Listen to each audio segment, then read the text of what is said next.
Well, it's another episode of the Global Stewardship Podcast, and one of the struggles with this show and my mission to highlight farmers who are stewarding the land like God intended from all around the globe is that sometimes the interview process fails. What I mean by that is either I have too much trouble finding a translator, or in today's case, the Wi-Fi connection was horrible. Our conversation was honestly incomprehensible. And it's not the first time. This has happened time and time again. When trying to connect with people from the opposite side of the globe, something's bound to happen. It's totally worth it, though. Hearing perspectives from other people, different worldviews, cultural backgrounds, belief systems, it is so crucial, and keeping our minds open is exactly what's going to make waves and make changes in our food systems. So today I'm recapping a conversation that I had with Sydney Jossi from Malawi. He is a dedicated and ambitious individual whose professional journey led him to a degree in education. Long story short, he's a teacher. He has a love for the land and a love for lifting up the next generation, and has a deep desire to make a meaningful impact in these areas. When I asked him what drew him to become an agriculture teacher in Malawi and how he sees his role in shaping the next generation of farmers, Sydney said he grew up in a rural Malawian village where farming was not a choice, but a way of life. His parents worked tirelessly in the fields, relying on rainfall for maize, groundnuts, and beans. He saw many firsthand struggles: poor harvests during drought, pests wiping out crops, and the frustration of having no modern tools. But he said he also saw the dignity in it and the pride of feeding family from the land. That inspired him to study agriculture so he could not only improve his own family's situation, but also share knowledge widely. When he became a teacher, he realized his role was more than explaining crop science or livestock care. He said, "I am shaping attitudes." Quote, "Many young people today think farming is old-fashioned or a symbol of poverty. I see myself as someone who must inspire pride, showing that agriculture can be modern, profitable, and even entrepreneurial." For example, he tells students about successful farmers who started with just a small garden and now supply supermarkets with vegetables. He believes his role is to open their eyes to these possibilities while giving them the practical skills to maybe do so. Now, one of the best things about having folks like Sydney Jossi on the podcast is because he gives us insight into places where so many Westerners, especially people in the food and farming world, have been told certain things about the situations there or their need for us and our food and our help. And so as I recap this amazing, interesting conversation today, that's something to keep in mind. These are valuable and interesting perspectives that are so crucial to take into consideration. Since he's a teacher, I of course had to ask him, how is agriculture education structured in Malawi? What's an example of things that students learn? He said agriculture education is a blend of classroom theory and hands-on practice. He said, for example, when teaching about soil fertility, they discuss chemical fertilizers in theory, but also practice making compost heaps with maize stalks, leaves, and animal manure. This is something that they can replicate back at home. In some schools, students rear animals like rabbits, goats, or chickens, and it gives them direct experience in feeding, vaccinating, marketing, whatever they need to for these livestock. At his school, they have a small demonstration plot where students plant maize in one row and legumes like beans in the other, and over time they observe how legumes fix nitrogen and improve maize growth. So this way, education becomes practical, not just theoretical. I asked him, do you find a gap between what's taught in classrooms and what's needed on the land? He said, absolutely. The gap is significant.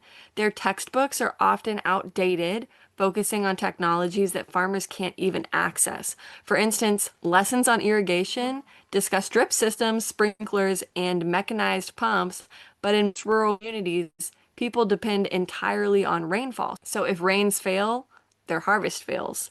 To bridge that gap, Sydney adapts lessons to local reality, and he teaches low-cost innovations like mulching with crop residues, making natural pesticides from neem leaves, and then things like pit planting, which is where they dig small holes to conserve moisture. I actually will never forget the first time I saw pit planting. I think I was in Greece at a refugee home that I was painting a mural of butterflies and flowers at. and they had pit planted their entire garden section. And I thought, oh my gosh, they have no idea what they're doing. What are they doing? Why are they digging holes and leaving the holes empty to plant? And I had no idea that it was for irrigation purposes. It was a very humbling time. But this just goes to show that people around the world do things all different ways, so differently, and there's so much to learn from everyone. Side note. Anyways, these are just some practical, affordable, and suitable ways for smallholder farmers to actually make changes that work. He said that one of his students actually taught his parents how to make organic compost from kitchen waste and manure, and that season, their maize yield doubled compared to neighbors who depended only on chemical fertilizer, which most people can't always even afford. So this proves that tailoring education to local context makes a real difference. Now, Sydney had a lot of insight for us in just overarching food and farming things that I'll get to in a second. But I did want to ask him if there was ever a moment that truly affirmed his purpose as a teacher and farmer. And he said there was a time he was teaching a group of young leaders about sustainable farming methods, particularly how to manage soil fertility. And one of his students, who came from a very poor household in a village, decided to apply what they discussed in the classroom to their family's small garden. Months later, they proudly brought a basket of vegetables to school and shared how their family no longer struggled to buy food. And seeing their confidence and the joy it brought reminded Sydney that teaching is not just about lessons in a classroom, but about empowering others to change their circumstances. He said that that experience reaffirmed his belief that education, when linked to these practical skills, can transform lives and restore dignity. With all this talk about maize, I had to ask, what are the main staple crops for you guys, and how are they tied to culture and identity? His answer was that maize is central to Malawian life. Beyond being food, it's part of their identity. A thick porridge made from maize flour called nsima is eaten almost every day, and without it, a meal feels incomplete. So when people ask, have you eaten? They're really asking if they've eaten nsima. It ties directly to their sense of well-being. Other important staples are cassava, sweet potatoes, beans, and ground nuts.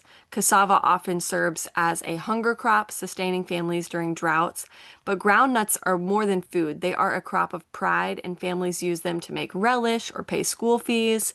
Sweet potatoes are loved by children and also form part of traditional breakfasts. So these crops are deeply cultural as they are eaten together in family gatherings, shared during funerals, ordered as gifts. Farming them is not just about survival, it's about preserving identity. I think this is something that many listeners probably cannot relate to on much of a level. When I say staple crops, I really mean this is what people eat regularly, every day, all the time. This is their diet. It's not like going into a grocery store with foods from every color of the rainbow from all over the world, endless variety, endless choice, endless waste. Like, imagine how you have a deep connection to some of the foods that you select from time to time. And, oh, yeah, we do broccoli once a week or whatever it may be. Like, these are foods that people eat every day. There's a really deep connection when that's the case. About 80 to 85% of Malawian farmers are smallholders practicing subsistence farming. So they grow maize, beans, and vegetables mainly for their families, but if they get surplus, they do sell it at the local market. So commercial farming exists, especially in tobacco, tea, and sugarcane estates, but those are controlled by larger companies or government and oftentimes are not just like the everyday person. Sydney says the tension comes when smallholders shift towards cash crops. For example, many farmers grow tobacco because it earns money, but then they still must buy maize for food. So if the maize prices rise, these families may still go hungry. On the other hand, commercial farming often brings jobs to the local communities, but then also pushes people off their land. So it's this constant balancing act between feeding families and earning money. There's so much nuance there. So I asked if he could share about some of the biggest misconceptions outsiders have about African farming. I knew this was the guy to talk to really get in deep with some of these conversations. Sydney shared that from his perspective, it seems like one of the biggest misconceptions is that African farmers are lazy or unproductive, and that the truth is the opposite. Farmers in Malawi work incredibly hard, often from dawn until dusk, with very limited tools. A man may till an entire field by hand with a hoe, something unimaginable in Western countries with tractors. Another misconception he shared is that outsiders think African farming lacks knowledge. I loved his response here. In reality, he said, local farmers have deep expertise, such as older farmers in his community can predict rains by the way certain trees flower or by watching the movement of ants and birds. I'm just going to say that again. He shared that older farmers in his community can predict rains by the way certain trees flower or by watching the movement of ants and birds. This indigenous knowledge has been passed down for generations, and outsiders often dismiss it, yet it's highly accurate and practical. I cannot tell you, I cannot count the amount of times I have heard from large-scale industrial farmers in the United States, in Western countries, that small-scale farmers, particularly in countries like Malawi, lack knowledge, lack the expertise. It is insulting, and I don't know how to say this other than it is insulting. It is heartbreaking. It is so far from the truth. These are some of the most in tune people on the entire planet. And we're trying to impose our separated, lack of knowledge, Western notions onto people who have a deep relationship to the land that goes back generations. And what's a shame is that the more we preach this, not just to people in Africa, but to people all around the world, young people are losing interest. Sydney said that the young people are divided in terms of their views about farming. Many associate farming with poverty and prefer to seek jobs in towns. They say, I don't want to suffer in the fields like my parents. But that mindset is fueled by seeing how hard their parents work with very little to show. But then others are beginning to see opportunities with access to markets and new ideas. Farming can be profitable for them. For instance, Sydney boasted about a story of one of his students. The student started a small poultry business raising broilers for meat chickens, and he used the money that he earned to buy school supplies and helps his siblings. And then another group of students grew tomatoes together and sold them to local shops. These small successes give Sydney hope, and his job as a teacher, he believes, is to amplify such stories so that students do see farming as a future, not just a burden. Being a female farmer is something that I always find interesting and like to ask people who are totally on the other side of the planet is what role does gender play in farming resilience there? Like, do women face different challenges or hold unique knowledge, roles? It's so fascinating to hear that in many places, women have special and important jobs on the farm. And he did say that women play a critical role in Malawian farming. They plant, weed, harvest, and cook. Most land is controlled by men, which limits what women may be able to do. They also have less access to credit or agricultural training. It makes their work harder. Yet, women are gatekeepers of important knowledge. They are usually responsible for selecting and preserving the seeds for next season. For example, women know which maize cobs to save for seed and how to store them safely. They also play a big role in nutrition, ensuring families eat a balanced diet with beans, vegetables, and ground nuts. And he said if women are empowered with equal access to land, training, and finance, entire communities become more resilient. So cool to hear about another area of the world where women are the seed savers. Of course they are. The fertility. We literally keep this world going. Malawi is often portrayed in Western media as food insecure, and I wanted to know how Sydney felt about that narrative. The way Sydney sees it is that Malawi does struggle with hunger when droughts or floods hit, but the quote-unquote food insecure label makes it sound like they're helpless. I'm just going to share exactly what he said. The truth is, communities here are highly resilient. After disasters, people rebuild quickly. For example, after floods in some districts, farmers came together to repair irrigation canals, share seeds, and replant. This spirit of solidarity never makes international headlines. The narrative of food insecurity erases our resilience and focuses only on our struggles, not on our innovations. I asked if he could share some more inspiring stories about community support during things like drought, and this story was cool. One of the most challenging experiences our farming community has ever faced was the prolonged drought that struck our area in 2024-2025 farming season.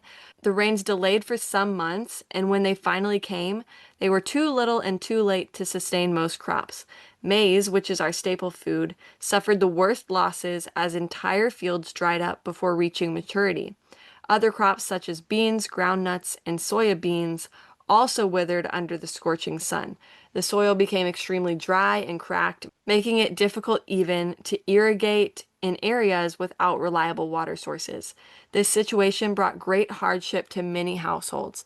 Families that depended solely on farming for their food and income were hit hardest, as barns and granaries that were once full stood empty. Despite these challenges, our community refused to give in to despair. Instead, people came together with a spirit of unity, generosity, and compassion. Those who had access to boreholes and deep wells shared water freely with others so they could save whatever little crops remained.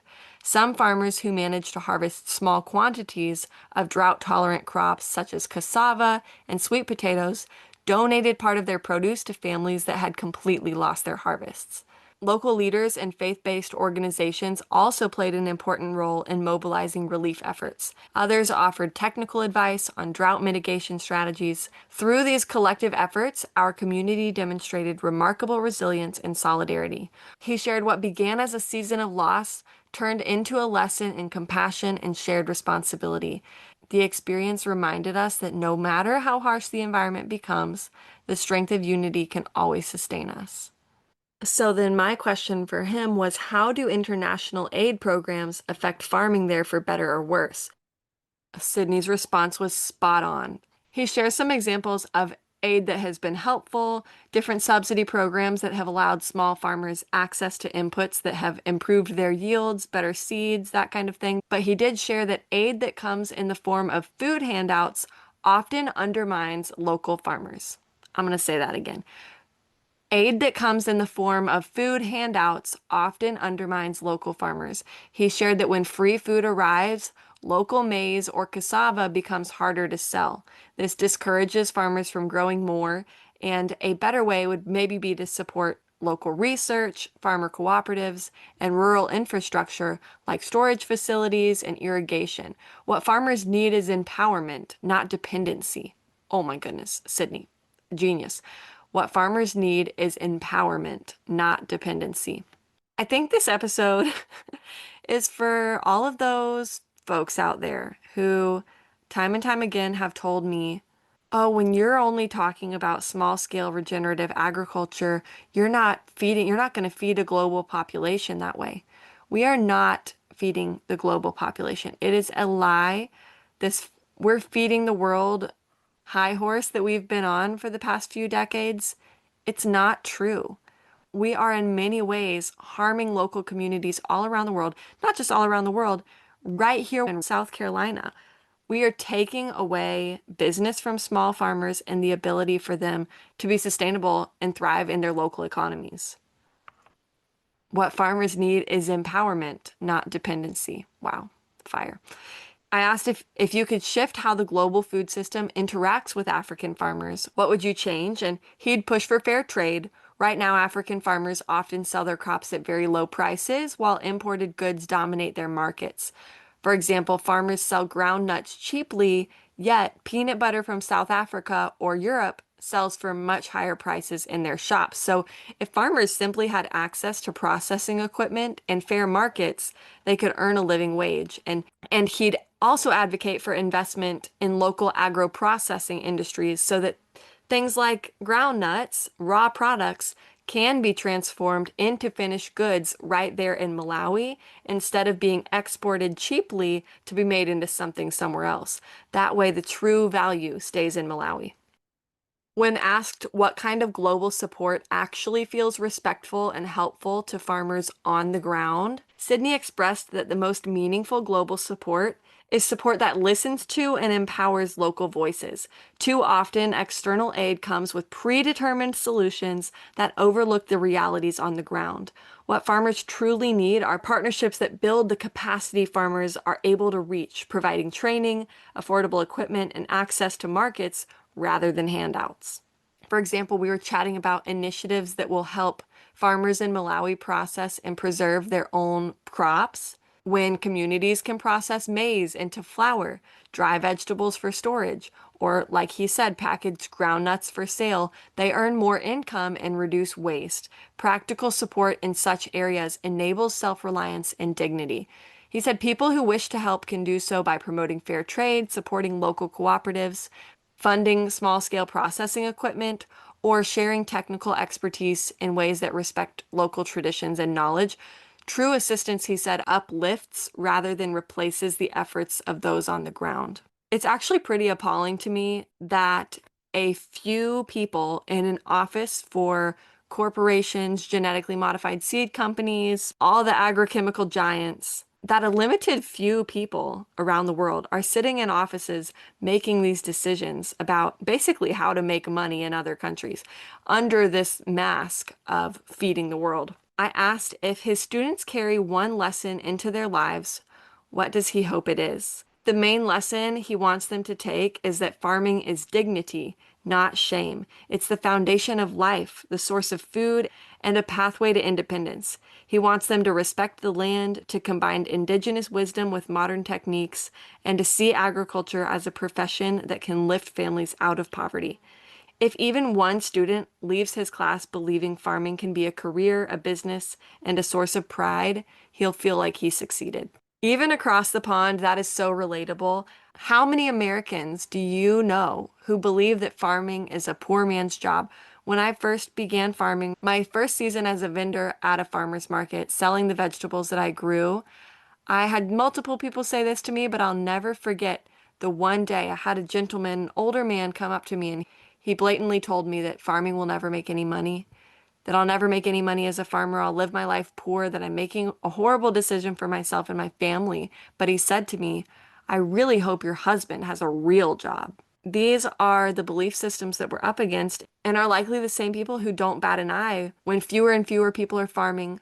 Farmland around the globe is being purchased and developed at alarming rates and don't express any concern about the safety and resiliency of our food system. Although Sidney Jassy does serve as a teacher, his relationship with the land remains strong and deeply personal. Farming's part of his upbringing and identity, and he continues to participate in agricultural activities whenever possible. For most people in his community, farming's not merely an occupation, it is a way of life. So even those who, like him, are employed in other professions, they still maintain small gardens or fields. And this practice reflects their understanding that the land is more than just a source of food, it is a living resource that sustains their families and future generations. They view land stewardship as both a duty and a privilege. Caring for the soil, conserving water, and protecting trees are seen as essential responsibilities. In essence, he shared that the bond between their people and the land remains unbroken. Sidney believes that in many ways, the elders are quote unquote the custodians of our agricultural heritage, ensuring we do not lose sight of the values that sustained our ancestors. Being a person of faith myself and knowing that probably a lot of people there are as well, I had to ask about the role of faith and spiritual beliefs in caring for the land. This is called the Global Stewardship Podcast, after all, named after our call to steward the land, the very first thing the creator of the universe called us to do at the beginning of time. He said that faith plays a central role in how people in their village relate to the land. They believe that the earth is a gift from God, entrusted to us to care for, not exploit. Many farmers begin the planting season with prayer, asking for rain and blessing upon their crops. Others give thanks after harvest, recognizing that success doesn't come from human effort alone, but also from divine grace. The spiritual connection instills a deep sense of responsibility and humility. It teaches them that caring for the environment is a form of worship, and that every tree planted, every seed nurtured, and every drop of water conserved is an act of gratitude. 1,000,000%. Absolutely. I resonate with that and wholeheartedly agree right there with y'all. I'm excited to continue this conversation. I did not intend on chatting about global aid and relief in countries like Malawi as frequently as we're probably going to, but it's one of the biggest conversations in food and farming because so much of the advocacy for industrialized large-scale agriculture is this lie. It's a lie that it is the only way to feed a growing population. It's the only way to feed hungry people. It's the only way to feed the world. And that is absolutely not true. There's not a whole lot of truth to that, actually. And I think it's easy to sit here and say that as a more natural-minded, regenerative farmer now. As y'all know, I did not necessarily start out that way, but I don't want you to take it from me. I'm nobody. I don't know anything. To be completely honest, that's why we're doing this. I don't know everything. I don't know very much at all. That's why every single week I want to learn from somebody else on the other side of the world who has knowledge and expertise and lived experiences that are going to teach me, that are going to teach us, renew our minds, open up our perspectives to a whole different world of ideas that we could have never come up with or comprehended on our own. I'm excited to see where these conversations go because the more people recognize that local food is not elitist, that we can support small scale farmers, that we can empower growers around the world rather than rip away their opportunity at markets or sustainability. Oh my goodness, I just can't imagine how drastically our world could change, how much we could actually impact the issue of malnutrition or hunger or food instability around the globe if we are truly empowering communities to feed themselves. It really shouldn't be that mind-blowing or novel of an idea. Like, shouldn't that be our very first go-to thought? Anyways, let me know what you think. Thank you to Sydney Jossie for being so brave and allowing me to recap and speak on his behalf. For the listener who's still here right now, let me know what you thought. Let me know if it was understandable, because if so, it will open up many opportunities to interview people from truly all around the planet. There are some people who can only be reached by mail, many people who a translator can't live translate with me because translation services are extremely limited in languages that aren't spoken by very many people. But those are the stories I want to share. Those are the stories that I think you want to hear. And if they're not, you got to let me know that as well. So in the podcast description, if you click for more information, there is a send us a text now link. Send me a text and let me know what you think. I've only gotten a few messages on there and I appreciate every single one. I appreciate every single one of you who's messaged me on social media and let me know that you're listening. I like to know that somebody's actually listening to this every week. Thanks for sticking with me for the first few months of this show, and I'm really excited for the fall and winter and all the guests that are on the way. I will see you next week.